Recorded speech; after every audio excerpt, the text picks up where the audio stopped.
Bow chicka wow wow. I don't know why I bow chicka wow wow at the beginning of that, but we're here, baby. Welcome back. Episode 6 of Who Yeah. Let Us Adult Who let us adult in the house? in the house.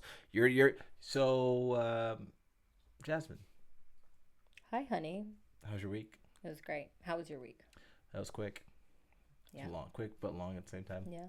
Uh, Halloween was a blast. Yeah, man, getting the kids out to your sister's house and passing out candy at her own house. The kids looked adorable in their little costumes. Kai went as Scion in Among Us, Yeah. Video game character. and Zuri went as Barbie, Yeah. Super cute. and Naya went as a pumpkin. She's our little pumpkin. What did we go as? 6'7". 6'7". And your nephew, you were on the call. You were on the Sibs group chat call. But your nephew apparently was like, they're grown adults. Like, he was roasting us for going as 6'7". I'm like, there are much worse things we could have done than putting balloons on our back and doing 6'7". Really, we weren't even doing it. We were really doing it to make fun of all those kids. Not even. I wouldn't even say I was making fun of it. I think it's funny. I think like the funny part to me is that everyone says it and nobody knows what it means. Like everyone has a different answer for what it means. They either are like, I don't know, or they're like, it means mid, or it's from a rap song, or it's from a basketball game. It originally is from a rap song. Okay, but that's not what everyone says. Like nobody knows. Nobody knows. It's provocative. It's provocative. It doesn't. So your nephew thinks we're cornballs, which is totally fine. I love that. And I will continue have we crossed that rite of passage? Oh, 100%. Oh, yes. Speaking of that, I was in the store with our children. Yep. Started dancing to the music. In the store? I was playing in the store. Oh, yeah. Just, doing a little shimmy, because now it's actual, like, it's bangers now. No, it wasn't. It was Meyer. It wasn't. It was just like sometimes Meyer plays bangers. I know, but it was just a cute little bop, right? Yeah. And Kai was embarrassed. Like, stop dancing. Oh, he grabbed me, like, physically wanted me to stop. Like, I was just like, are you embarrassed? He was like, no, I just want you to stop. Then you're embarrassed, right? Okay. Did you keep going? Oh, 100%. Yes. I'm doing this. Oh, yeah. Oh, that is hilarious. Oh, yeah. Missouri was cracking up. She thought it was funny. So she's at the age that she still thinks I'm funny. Oh, love that. Kai thinks I'm, like, funny, not funny. Yeah. You're funny at home, not in public. Exactly. Yep, there it is. That's right. What do we got going on this weekend? Oh, we're going to Nashville. Vegas? Yeah. And it's been crazy. Yeah, because we're doing your show. Yeah. And that's going to be fun, going to Nashville. But, man, we usually film this on Wednesday night. And it's Thursday night. Last night was, crazy. We got to get our schedules. This is what happens when you have two sanguines. Oh, gosh. Yeah. Man, we'll get in. Ooh, we should do an episode about that. The personalities. Go ahead and put that down. Okay. When you came home last night, I looked at you and me. I was like, "You're like, nah, I'm done. Like, nah, I'm tired. I'm tired. You got Zuri's hair done. I had the other two last night, which was no problem for me having the other two last night. But when I watched it when you walked in, I was like, oh, that was a fun one at the hair salon. I mean, it was just long. Yeah. I mean, it's either I'm doing it for 3 hours or somebody else does it for 3 hours. Yeah. I was able to edit some videos. That's good. While somebody else did it, so That's was nice. Good. Yeah, it was good. But we're going to Nash Vegas this weekend, which is dope. Card show. You're doing a dance class that you haven't had a chance to do yet, which is awesome. And then seeing one of your friends who's actually ironically having her second baby shower in Nashville this weekend. So we get to see some friends and make a little bit of money, maybe hang out. I hope it's somewhat warmer there than it is here. Probably not, but probably not much warmer, but maybe a little bit. Anyway, what are we talking about today on the pod? Today's episode is about adult friendships. Yes. And this is going to be good. This is good. I was really excited to talk about this. I love your notes on this because it's like your one-liner on here is perfect. Adult relationships are complicated. 100%, yeah. Because they're, on one hand, we, especially me and you, make friends really easy. It's not like we joke and say we can get along with anybody, you know, whether or not you get along with me, that's different.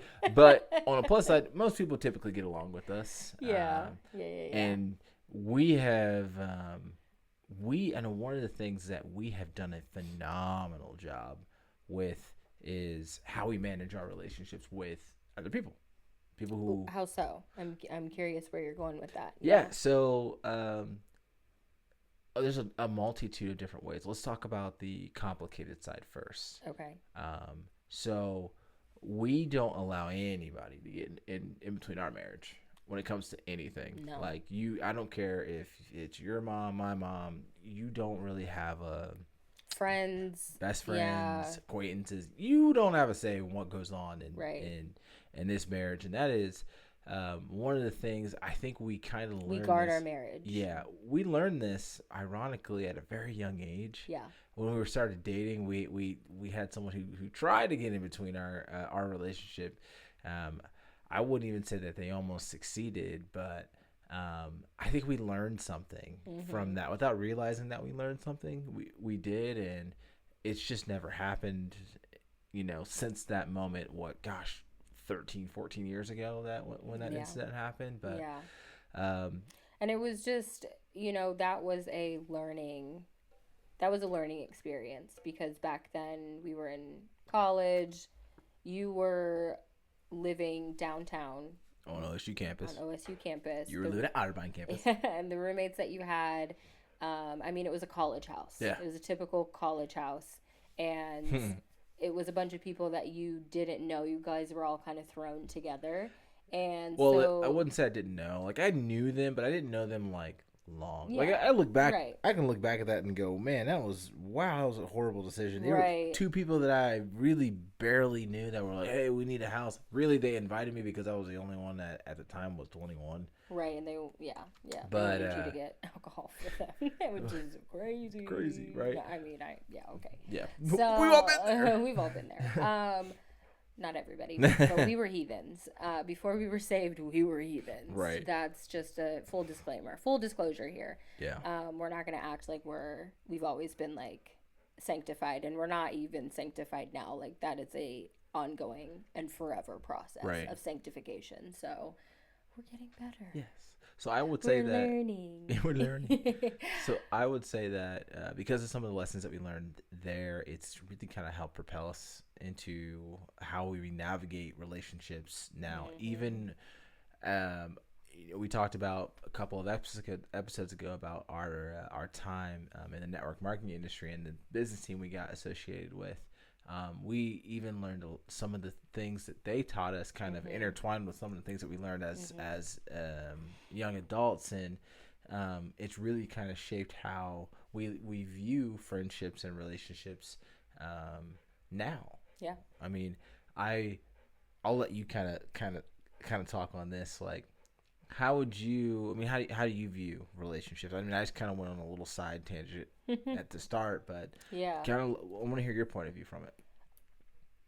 The adult friendships, I mean, you said it perfectly, that it's complicated. Right. It's very complicated because you feel like because life be lifing, like you said in your solo episode, how do you make time? Right. How do you make time for people? And I think one thing that I sit on a lot when it comes to adult relationships is that I don't have to give like all of me all of the time. I don't have the capacity to do that because my family comes first. Yeah. And especially the more kids that you have, it's like your time and your mental capacity, your emotional capacity, relational capacity is tied up in the home. It's like we're juggling schedules, your work schedule, you know, my schedule and the different things that I have going on, the kids' schedules, a newborn, well, she's not a newborn anymore, but, you know, an infant schedule. She's past the, an infant schedule, a toddler, an 8-year-old, you know, school schedule, and then he's going to start getting into extracurricular activities and, you know, we're going to Nashville tomorrow, and their travel schedules, and then incorporate hanging out with friends. Yeah. Let's go grab coffee. Let's go. Let's have a play date. Let's do this. Let's do that. A lot of that. And then it's like nurturing old friendships. Yeah. You know, the friends that you had in different seasons of your life. So friends that I had, you know, in grade school, elementary school, middle school, high school, college, and then friends as a young adult, friends. I mean, we're still young adults now, but in this season of our life, married with children. Friends at a distance. Church friends. Yeah, college friends, high school friends. Yeah. Like, and it's funny you mentioned a lot of that, like really it's kind of having grace with yourself of realizing like, hey, listen, I can't be everywhere. I can't. Yeah. There are some relationships. I mean, I'll say this, like my very best friend in this world outside of you, he lives in Florida, you know, and we're both. I mean, he's got 2 kids. We have 3. It's, you know, every couple of months, it's a FaceTime call from one of us calling each other and going, "Hey man, I haven't talked to you in a while. How are you doing, man? Yeah. Like, you all right, brother? Like, there is no animosity. Like, I genuinely forgot his birthday one day. I was like, oh man, I forgot his birthday. The next day I called him, I was like, I'm so sorry. He goes, all good, brother. You got 3 kids. Like, right. And if the roles were reversed, you would have responded the exact same way. No, I'd be like, I'm so angry at you. Like, how dare you? Tell me you love me. Right. Buy me a beer. We're good. We're fine. And we're fine. Yeah. We're fine. That's how my many of my friendships are now. But it wasn't always that way. Yeah. And I actually see this a lot online right now, where people don't have that attitude towards friendships. Yeah. There's no grace. There's no grace. Mm-hmm. There's a huge sense of entitlement of, you know, okay, somebody forgot this, or it's like they're almost looking for them to do something wrong in the friendship. Looking for a reason and then like taking that offense. And that was one thing that we learned a lot with the books that we read and the mentorship that we've gotten over the years, was not having a spirit of offense. Mm-hmm. Not having this spirit of offense on us. Like, every time somebody does something, it's not always intentional. Yeah. It's not always it's not personal. I mean, right? Like, if somebody doesn't text you back, I used to be like, oh, well, they're on their Instagram and they didn't text me back. I used to be like, that was me. I would get in my feelings. Like, I sent her a text 2 days ago and she didn't respond back, and she did this, and she's on, so she's not obligated. Right. She is not obligated to respond back to me. Not even just busy. Yeah. Not even just maybe your life is busy. Sometimes I've been there before, where mentally responding to a text message and like starting up a text conversation is way different than just scrolling or posting a story on your Instagram. Yeah. Fair. So if somebody is texting me and it's like they need something from me, even if I'm physically not doing anything busy, sometimes I just don't want to answer the text right then. Mm-hmm. But that was like old me, right? Now, a lot of times when somebody texts me, if I don't text you back right away, it's because I responded to you in my head. I totally saw your text and was like, oh yeah, and then, you know, kids are crying, they're screaming, something happened, and I just like started moving on with my life.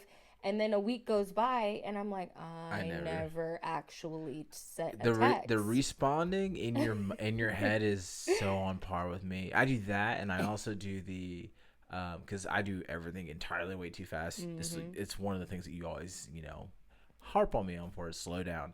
But like, I'll look at the text and then I'll actually type out the text of what I'm saying, and I'll never hit send.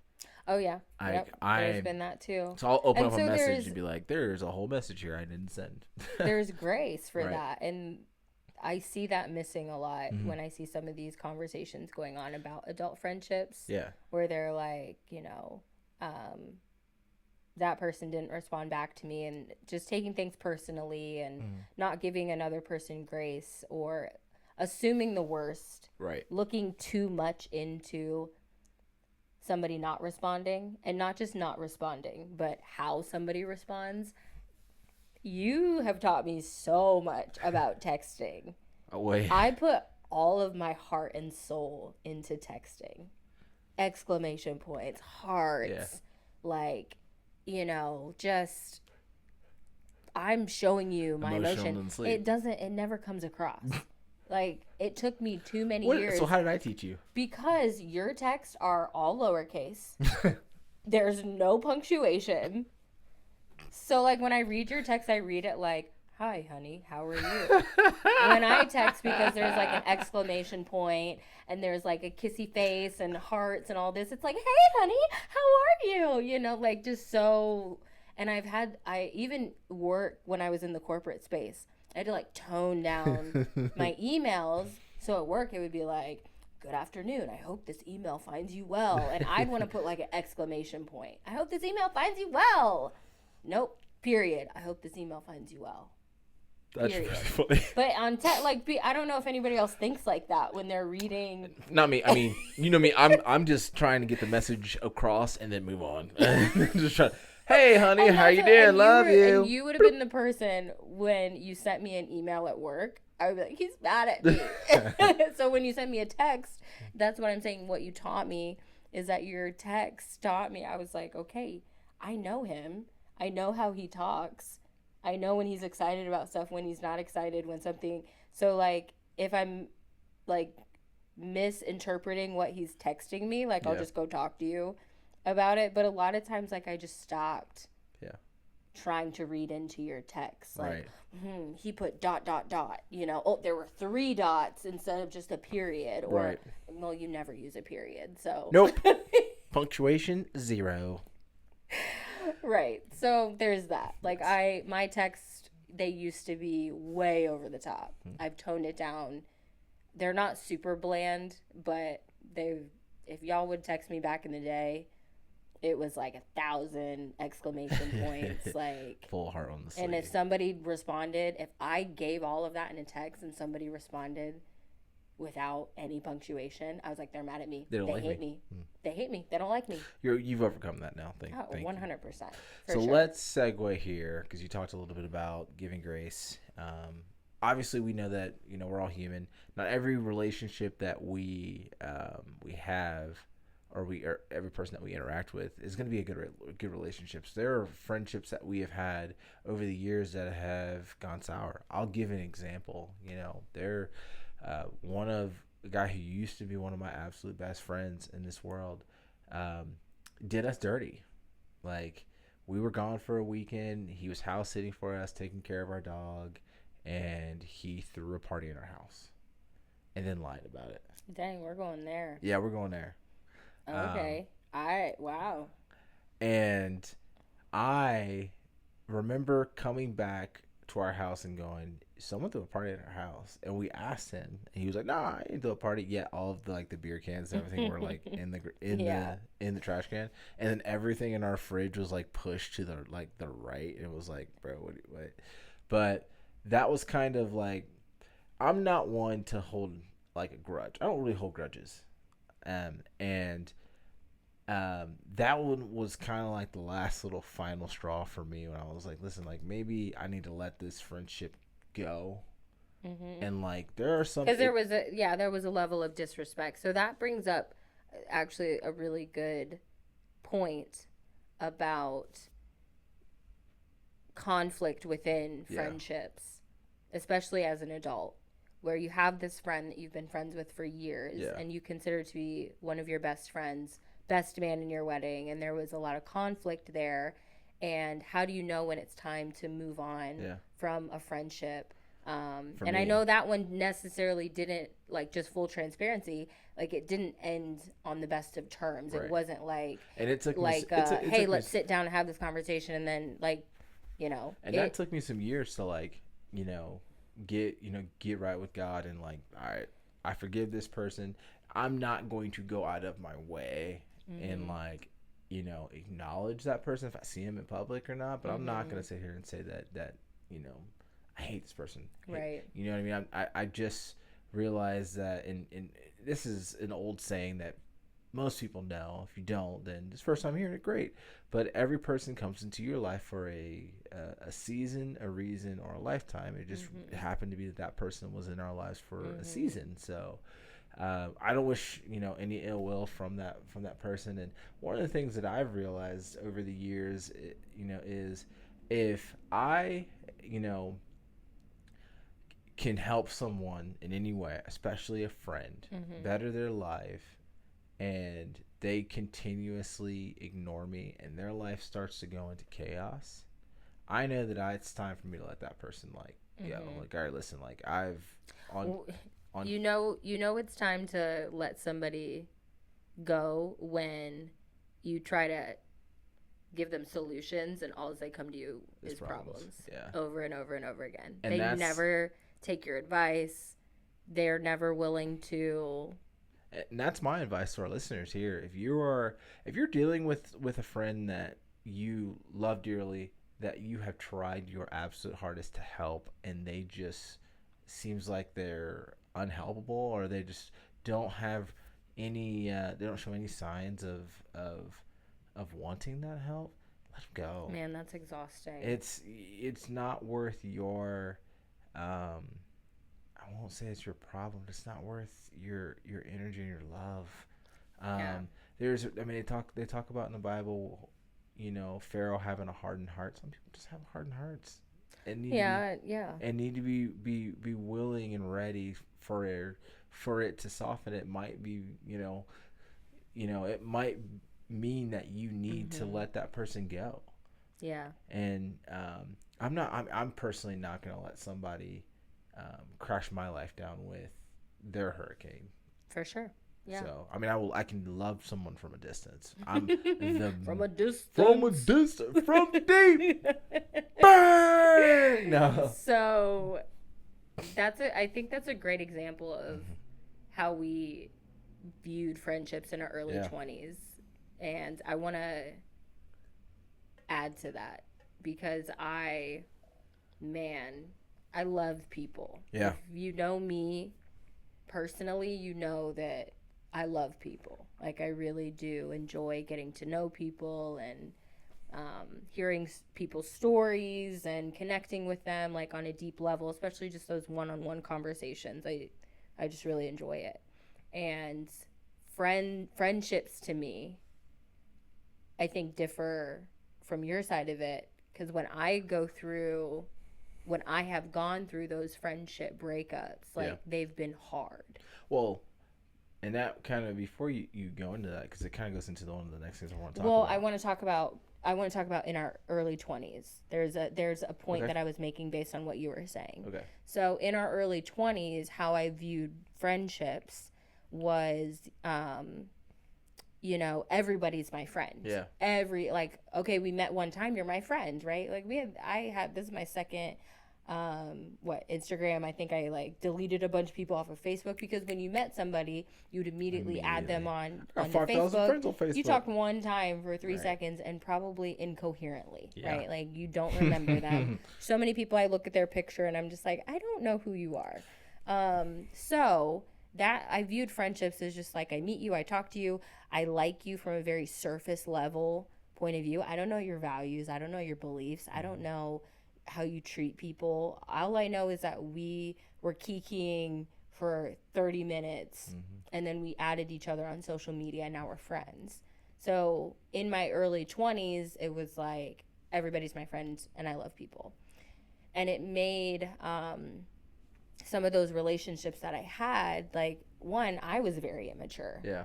And I had a lot of growing to do. And I had a temper, and I had to process a lot of things. And as I grew up, and looking back now, hindsight's 2020, I realized that those friendships, the split was not always one-sided, as much as I wanted it to be, right? You had some faults? Oh, yeah. Yeah. So there was a story, a meme, I guess, that I shared on my Instagram story, and it was like maturing is realizing that you're also the problem. And that's my life. That is the conclusion. I guess not, because it's not over. It's a constant evolution, and I'm growing and I'm learning daily. But that is one thing that I really pride myself on, is the woman I am today, looking back at who I was in my 20s, and I'm like, oh yeah, I was definitely the problem. I was mean, I was petty, you know, I did and said things, and not just in my 20s, but even in high school. Some of the things, like, I'm not gonna sit here and act like I was this little victim. Like, you know, grew up in small town, and people can be like, oh, you were the only black girl and one of the only black girls, that must have been so hard. Yeah, but I was mean sometimes. Because a lot of, and the saying is true, hurt people hurt people. Right. So it's like, I got my feelings hurt, so then I took that and went around and hurt somebody else's feelings. You know, and I said mean things, and I joined in on that, like, mean girl culture. Yeah. And it's like, when you are able to grow up and look at the big picture and be like, oh, yeah, that wasn't cool. I was also the problem. Then you can get better, and you can move on. You learn how to really nurture the relationships you have now. Yeah. So a lot of the earlier years, high school and early 20s, like, my friendships were very surface level. Yeah. And I still have some great friends, like, from high school. If I called them, and, you know, we don't talk all the time, but if I call them or if I see them, we pick up like we never left off, which I think is really cool. Yeah. And I don't think people put enough stock into that, into those types of friendships, that you don't have to talk to people every single day for them to be a friend. Like, I used to be like, well, that person hasn't talked to me in 6 months, so I guess we're not friends anymore. Now in my 30s, I'm like, I don't care. If we don't talk for a year, like, we pick up, like, let's go. Come on. That's a great segue into the next kind of next topic. So, like, talk about healed relationships and healed. And this is an area that I'm gonna be frank with you. I'm bad at. I'm bad here because well, I shouldn't say that. I can't say that I'm bad. I would say that I haven't had a situation yet where I've, like, cut someone off, and we've kind of reconnected, gotten back together, and fixed that relationship. I also will say that men's relationships are vastly different than women's. Yeah. I can go like you just said, 5 years without talking to, like, my best friend and talk to him the next day, and he'd be like, oh, it hasn't been 5 years, it's been 2 hours. You know what I mean? Like, that pickup is so easy. Yeah. And women have that too, but I get 100% what you're saying about how we view relationships a little bit differently and treat our relationships a little bit differently, because it's kind of like when let's say we're going to use Josh, for example. Yeah. If you're talking to Josh one day and then you come to me and you're like, yeah, I caught up with Josh. And I'm like, oh, great. How are they doing? How's Jamie? How's this? How's no that? idea. How's that? It's like, hey, how's Jamie's such and such going? Don't know. Okay, how's Jamie? Da-da-da-da-da-da. Don't know. Okay, how's Josh's new job going? He has a job. Don't know. You don't get any details. No. And I'm like, what did y'all talk about for 2 hours? I don't know what my best friend does for work. So that is how men and women's relationships differ. Vastly because different. Like, I could meet, I've done it before. IKEA. I can think of this couple that we were talking to in IKEA. This woman, we walked away from that conversation. I knew her entire life story. Not men. I knew her entire life story. Homies could play pickup basketball, but just become friends just because of the fact that. And y'all never said 3 words to each other. You don't even know each other's name after a year. You don't know each other's name. Blue shorts. Blue shorts. I can't with you. So I don't really have a lot of experience when it comes to healed relationships. Okay. Like, I don't. Yeah. But also, because usually when friendships fizzle out, it's kind of just like. it's gone. Yeah. But also, that's what I was saying about how my friendships, like when there's breakups, it's yeah. like it's a breakup, and it's hard, and I mourn those losses because those are people that I loved. Yeah. And when that friction happens, like it's hard to navigate. I know one relationship. I'm not gonna call this person Yeah. out by name, but I know one relationship that you had that was strong in college, fizzled out as we got really into adulthood. Now it's not like strong again like it is now, but it is on at least good terms. But I also know on the flip side of that they're super strong relationships that you had in college that are gone now. Yeah, yeah. So the friendship that you're talking about, that we were really close and then fizzled out and then came back around, and we when it fizzled out,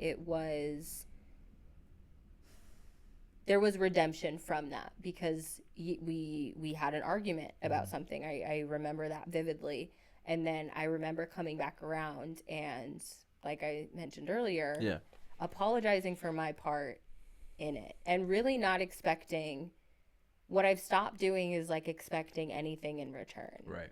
Like I don't expect, when I apologize for what I've done, for the other person to also apologize. Like I've released that expectation, and it's helped me so much, because at the end of the day, I look at it from a biblical standpoint, and I just look at it from how God treats us. Right. How often we mess up, and he welcomes, even when we repent and we say that we're sorry and we apologize for it, he's already forgiven us. Yeah. Like he's already given us that grace. He loves us regardless. So it's one thing that we teach our children. When they apologize to each other, I hear them say it now. They're like, I forgive you. Because a lot of times when they come to us and they apologize about doing something, I'm like, I appreciate that you've apologized, that you recognize that you did something wrong. Correct. But I already forgave you. Yep. So even if that person comes back and is like, well, I'm sorry for XYZ, I didn't even need that from them because I already forgave them for their part. And now what I need to do is go and I haven't done this to everybody, but that specific friendship, I did apologize for what I did. And then it's been kind of like this slow, like we check in on each other, just see how each other are doing, that type of thing. And then there are other friendships that just slowly fizzled out. Yeah. It was like the flame slowly. That's right. Okay. And there was no big blow up. There was no like, I don't like this person. It was none of that. It was just, there's differences here. We're spiritually not aligned. Yeah. We are just on different morally not aligned. We're on different paths. Yeah. I mean, that's kind of we're not seeing eye to eye on a lot of things. It's one of the many downsides of social media is you do get a chance to see some of the crazy highlights of people's lives, and I know what relationship you're talking about, and watching the highlight of that person's life, going, man, you are not in a good place. Right. And I don't think there's a word that you could say to her, I could say to her, anyone else can say to this person that would change that. Yeah. So you just kind of like let it, like you both slowly stop texting. Right. You slowly stop, she might unfollow you, you might unfollow her. I'm not into all that. Yeah, I'm not either. And I'm not, I used to be. Yeah. And now. We mute now. The mute button's great. Right. The mute button is seriously amazing. Because if you're not using your mute button, people, there you go. I actually really like that feature because, like, I look back at people that when I was in that, like, I'm being really petty. I'm like, I'm going to unfollow you because you said da-da-da-da and I didn't like it. All right. I just think that's so petty. Yeah. Like, unless somebody's really doing something that you're just like, I, don't want to see your content. Maybe you don't even know the person. Right. You're like, I'm going to unfollow you. I don't even know you in real life. But Perfect. if you know somebody in real life and you go to their page and unfollow them because of something they said, to me, that's weird. Yeah. And I used to do that. I used to do that all the time. I get into a fight with somebody And I'd be like, I'm not gonna follow you. That was like the thing, right? Now there's the mute button, and I'm like, man, like that's so much better, because when there's healing in that relationship, right, I can go back and I'm like, oh, we're still connected. Yeah, but now it's like, oh, I unfollowed you. You have to gotta go refollow you. It eliminates an entire yeah. It's kind of like this awkward like. And that's something that's like, no offense to you, but that's a lot of thing that like men don't fight over that. I know. Like, I'm no offense taken. Yeah. I'm healed. Healing. We don't I'm like healing. if someone unfollows, I'm like, oh, they unfollowed me, whatever. I was capital P petty. Unfollow, like, just I was over it. But so let's segue into this, because this is a really, you talked about, we have kids. Our lives are busy. Mm-hmm. So I know I have used this next thing we're going to talk about a lot when it comes to a lot of my close relationships with some of the guys that, I link with. It's, check-in text. It's, I don't have an hour to talk to you on the phone and get the full light recap. You know what I mean? Mm-hmm. But what I can do is I can shoot a text out. I would gently push back on that. Me? Yeah. Okay. Yeah. Talk to me. Because I've felt that conviction, and I've felt that recently. To reach out just more to you, to people. Yeah. And not saying that I don't have time, because we can make time, and yeah, if you don't have an hour. Or maybe it's not you don't have the hour, but maybe you don't want to spend an hour on the phone talking to somebody, then being able to preface that. Like, I caught up with my friend earlier today. Grace, I love you. Shout out. And she and I will talk for hours, and I love it. I literally love it. But sometimes neither of us have hours to talk. Yeah. So I called her because it was easier than just sending a text, because there was kind of a lot to get out in the conversation. But it was a lot easier to do that in a 5-minute phone call than sending a text, going back and forth, getting distracted, and 3 days later, now you're, resolving whatever question you had. So when I called her, I actually learned this from Blake and Chelsea. Go ahead. You preface, I can't talk long. Oh. But I wanted to say hi. I love you. Yeah. Like, I'm about to do XYZ. Yeah, I'm about to do this, but I just wanted, you were on my mind, thinking about you. Like, for me, it's like, and this is to all my dudes out there. I just want to check on my boys. Mm-hmm. Sometimes we don't get a lot of people who just call and check on us. Like, let's be real. Well, I was calling her for a very specific. I had but I also do want to.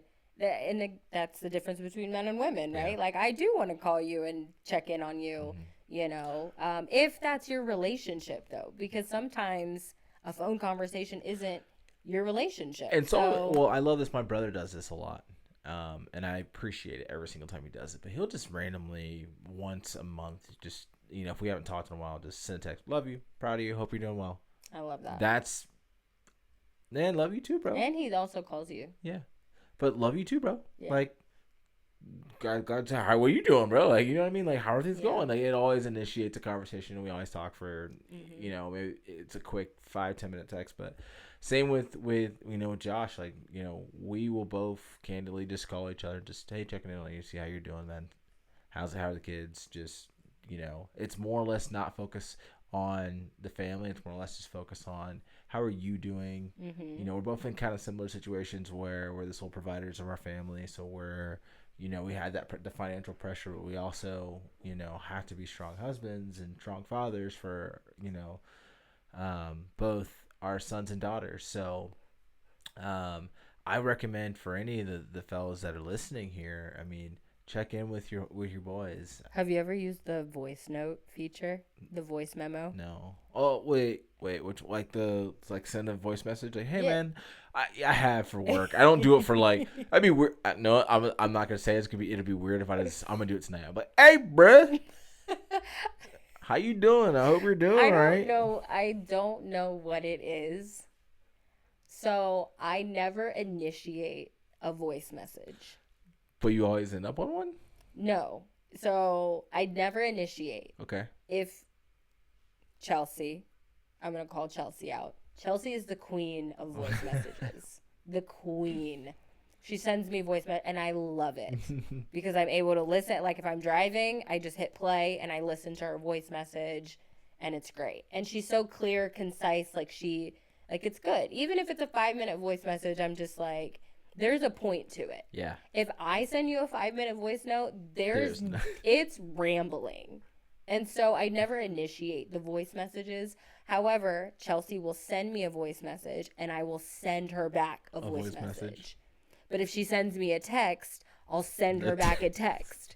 Like I never initiate a voice message. Like that's funny. I don't know what it is. And then probably because I have to record it like 5 times because I'm like, I hit play. It has to be perfect. Right, literally. I'm like, oh, well, rambling there. I've gotten better with Chelsea. I'll say it in the voice message sometimes where I'm just like. I'm so sorry. It's the 5th time I've done this. Yep. So we're here. And this is going on 15 minutes now, so I should have just called you. So. Yeah. So you have options, right? Voice notes, thinking of you texts. Schedules. You can schedule now that if you have an iPhone now, you can schedule all your texts. It sounds weird, I know. But I don't like that. You can, if you know, hey, listen, I want to talk to so-and-so tomorrow, schedule a text to go out at 10 a.m. the next morning. Oh, like scheduling a time for you to send the text. Or, no, I can go into my phone right now. And I don't like that. I can send like say I want to send one to Josh. I'll be like, hey man, I want to talk to Josh tomorrow. Hey man, I could at midnight if that person's if I'm thinking of that person at midnight, but I don't want to call them at midnight because it's late. Hey, listen, I can schedule a 10 a.m. text. Hey, text person. If I think of texting you at midnight, I'm texting you at midnight, and you'll see it in the morning. Listen, it's an option. I feel like there that's are some just like people an out extra there. step that I don't need to do. There are some people out there. I guess I'm not that type. I'm not type A whatsoever. If I'm you're not that analytical, I'm just gonna. If I think of it, I'm it. gonna do it, and then I'm gonna move on from it. It's not a bad thing. So there's some people out there like schedule a text. That's not a bad idea. Anyway, I want to talk about navigating, and we don't have to spend a lot of time on this, but navigating how you handle relationships with the opposite sex. Oh, because we've been married for 10 years and together for almost 15, and I know some people find it a little bit weird how we navigate conversations with relationships with the opposite sex. Everyone is so different on this. I think there's 2 camps. Mm-hmm. There's probably more camps, but 2 main ones. The one camp being having, somebody of the opposite sex being your best friend. Mm-hmm. And then the other camp is, I don't agree with that. Like, I will never have a guy best friend. Yeah. Likewise, I will never have a female best friend. Because you're my best friend. Yeah. Like, period. You're my best friend. Yeet. Yeah. And I will never share anything with another man because I'm always going to share it with you. Mm-hmm. Like, I only want to share it with you. Yeah. And it's not to say, like, I do understand we know people who have that type of dynamic, where they're married and, they have a friend of the opposite sex and that's their best friend. Right. And there's no shade. Yeah. Like that, and I see how it works and I see that it's very healthy. And it's not even that I'm insecure or that I'm like, oh, you can't have a female best friend, because actually I take all of that back. I'm not insecure. I just don't want you having another female best friend because I'm your best friend, period. That's fair. Fair point.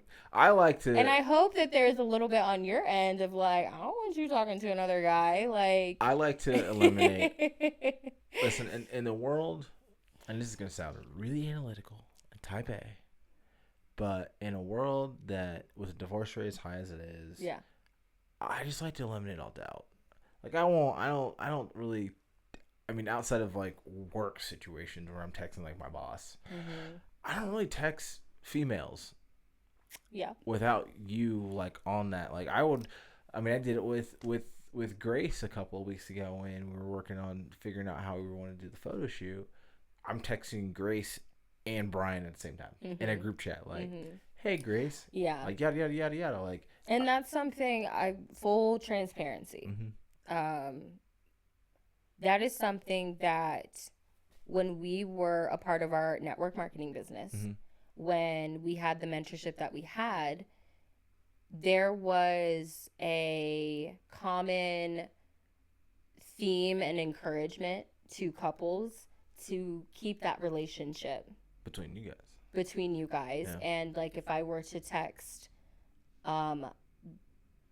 my friend's husband, to include my friend in on that conversation, or at least from me. A respect, or at least you, yeah.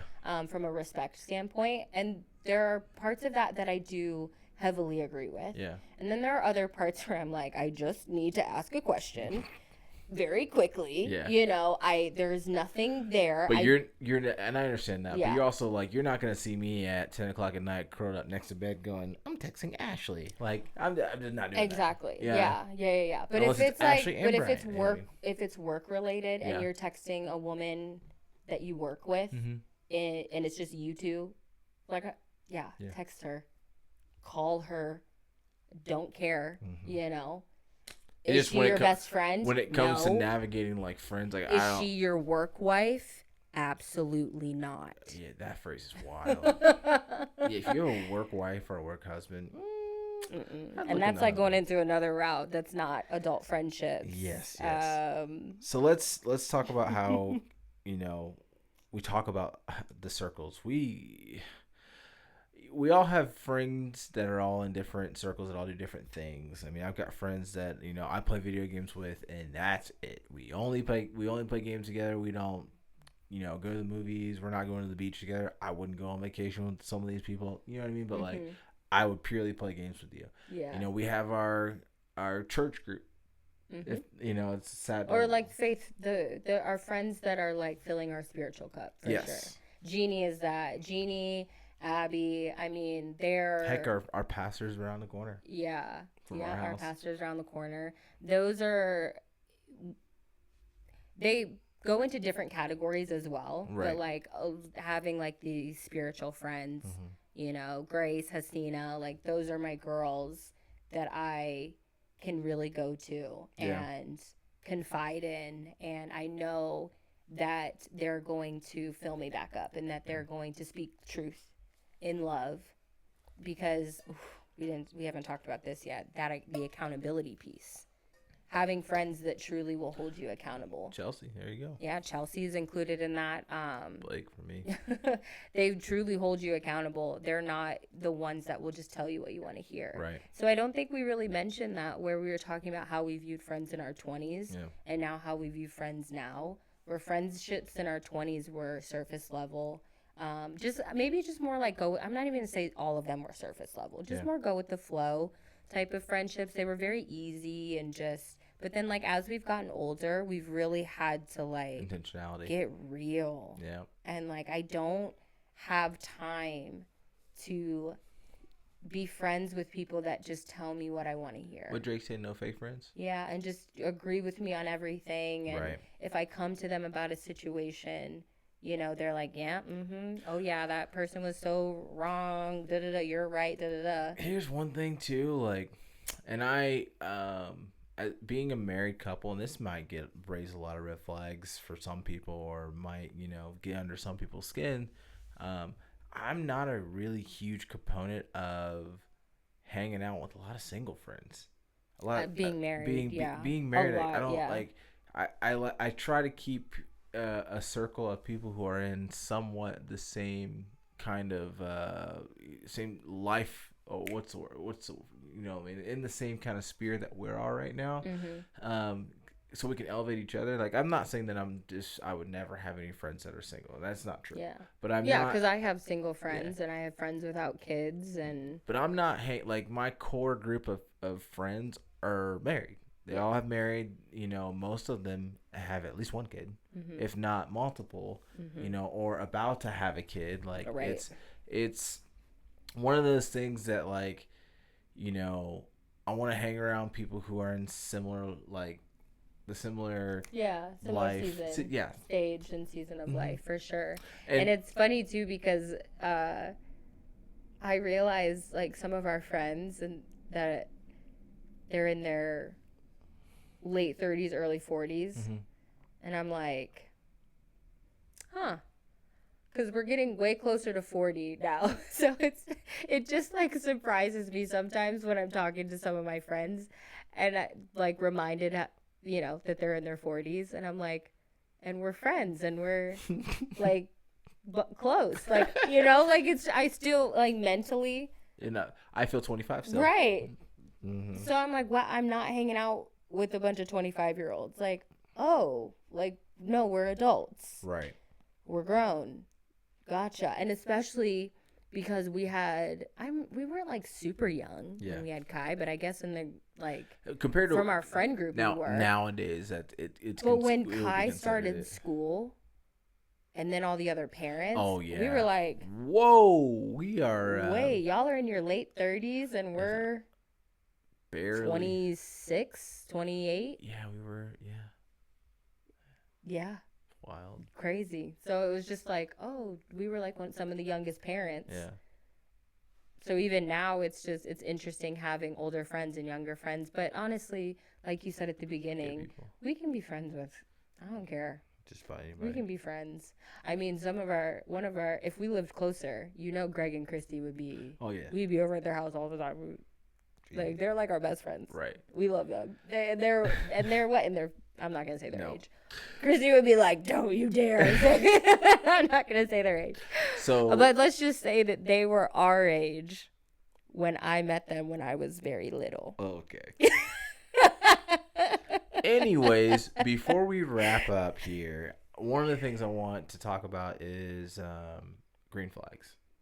Really quick, because we talked a lot about, married friends and falling in and out of a friendship with people. Oh yeah. Green flags. So what are you looking for when you're, that's weird to say, like choosing to take on a new friend? Like, no. What do you know what I mean? Like, did you see my story today? No, a few days ago. Yes, about So I have people that responded. Okay. To the green flag. Mm-hmm. To the green flag thing, and I wanted to share some of those responses. Mm-hmm. So friendship green flags.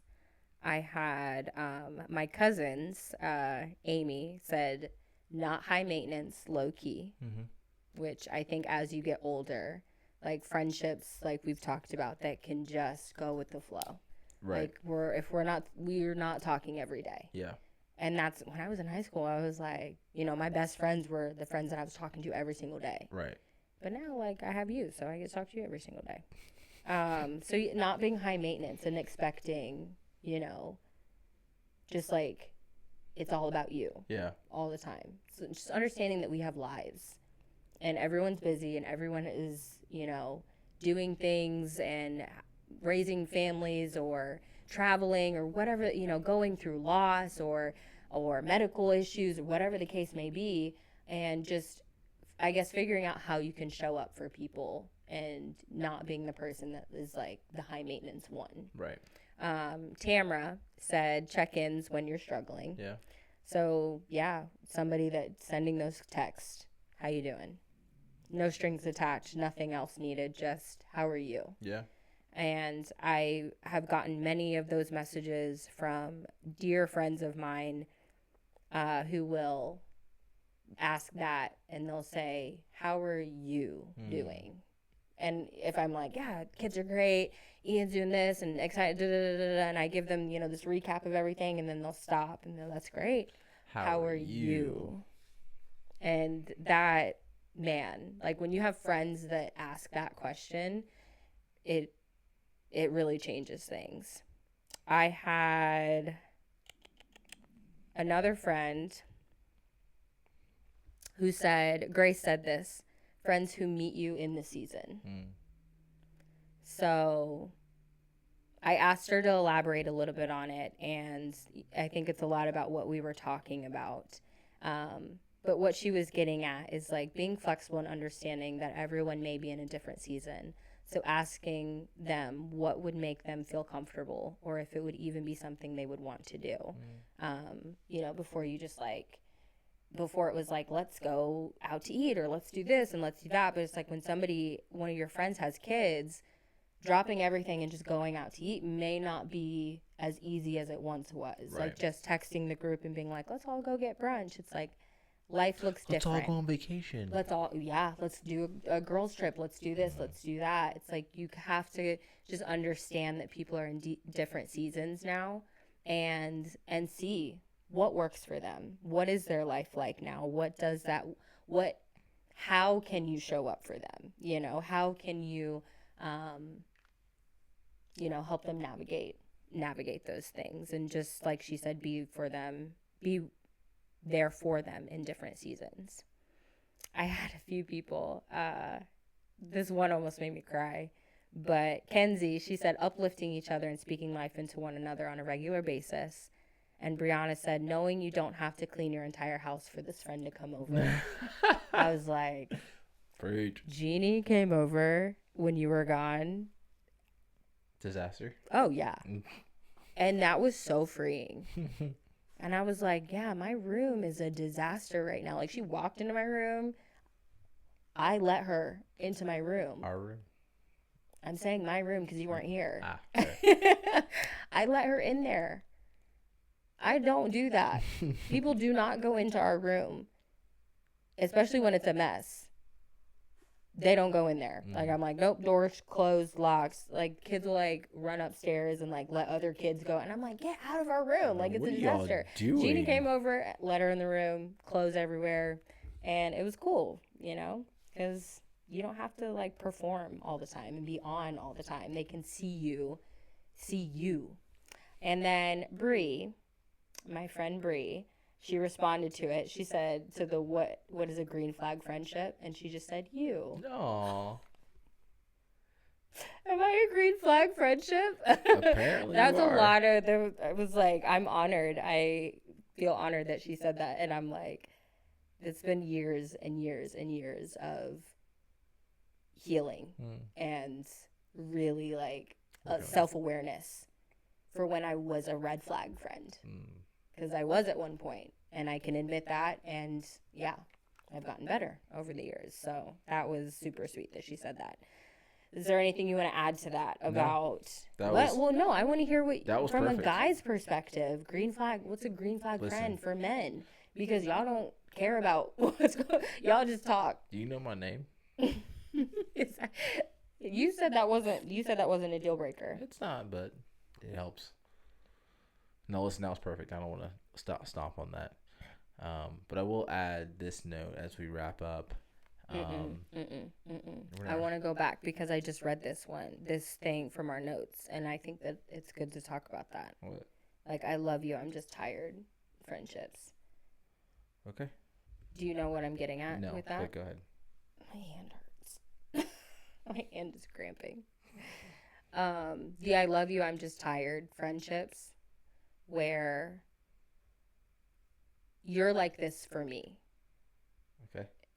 It's not a dig on you. I know. No, you're like this for me because there are a few moments where my mood shifts, and one of them being when I'm hungry, one of them being when I'm tired, and this is why you're my best friend, because you see all of that and you love me through it. Like, you're good with it, you know, not saying that you're okay with my behavior, but you love me through that. You know what I'm saying? So I can look at you and I can say, I don't have the energy to like be on because I'm tired or because I'm hungry. So it's the, I love you, I'm just tired. Yeah.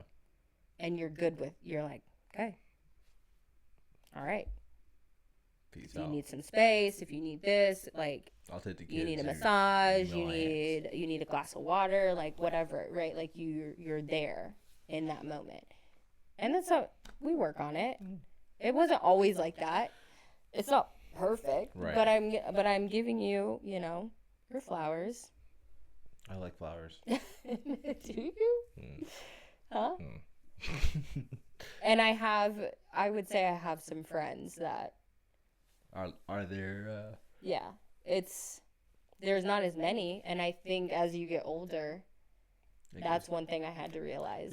You go from. I mean, that's really kind of a perfect analogy, perfect thing to talk about and really end with is as you're older, when you're young, the whole world is your friend, and you have the whole Facebook analogy where you have 5, 6, 7, 10,000 friends, and then as you get older, that group just gets smaller where you really just hope that you have a handful of quality friends. And that is 100%, I think, by design and just okay. One, because we learn what a true friend is as we get older, and two, we learn how to become a good friend.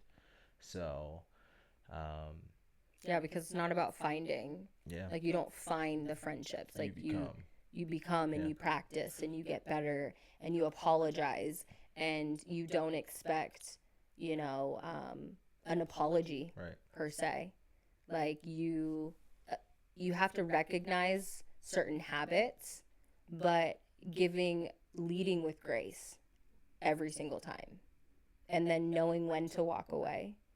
And also knowing that not every situation that there's conflict requires you to walk away. Right. There can be redemption, there can be conflict resolution, and not to shy away from that in those relationships. Because honestly, I say this all the time to my friends, especially as I'm getting to know them, and some of the heartbreak that I've had over the years and the come to Jesus moments that I've had, is that if we have gotten into a little bit of an argument, or we get to that moment where like we're bickering a little bit or something happens and I get on your nerves or you get on my nerves, and we can work through that, our friendship is going to get stronger. Yep.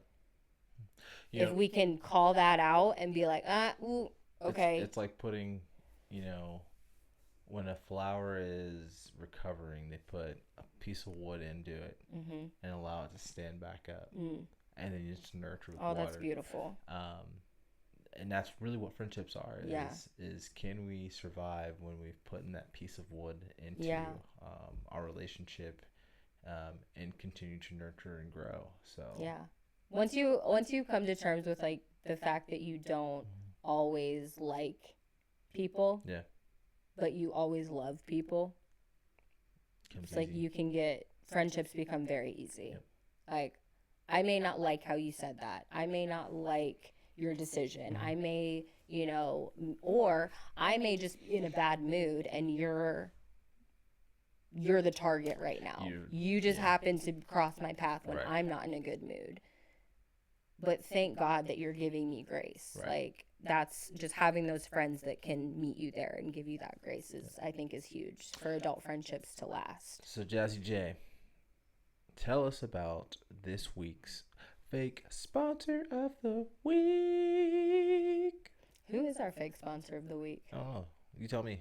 I don't know. I didn't even think about it. I have a fake sponsor for next week, but this week's fake sponsor.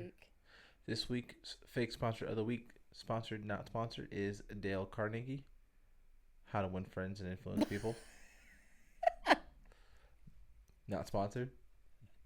Because that'll teach you how to navigate relationships and people. I was just gonna say Starbucks again, because like, go buy your friend a coffee. Or give them How to Win Friends and Influence People. Okay. That's funny. I don't know why. That's really funny. Yeah. Jazzy J, tell us. Tell us. If you say this, I'm about to hurt you. What? I'm about to hurt you so bad. Tell us where they can find. Tell us where they can find. No, it's not a call to action. No, don't say that either. Listen. No. Okay, ready? Take a pause so that I can edit this properly, please. No. If this episode encouraged you to reconnect with a friend, or it made you feel seen. Yep. Or you took a look in the mirror and said, I need to work on my friendships, or whatnot. Feel free to like, comment in the. I'm gonna have to pause. You do it then. You gotta practice. No. If this episode hold on, stop. encouraged you. No. Look. Okay. Okay, so look at me.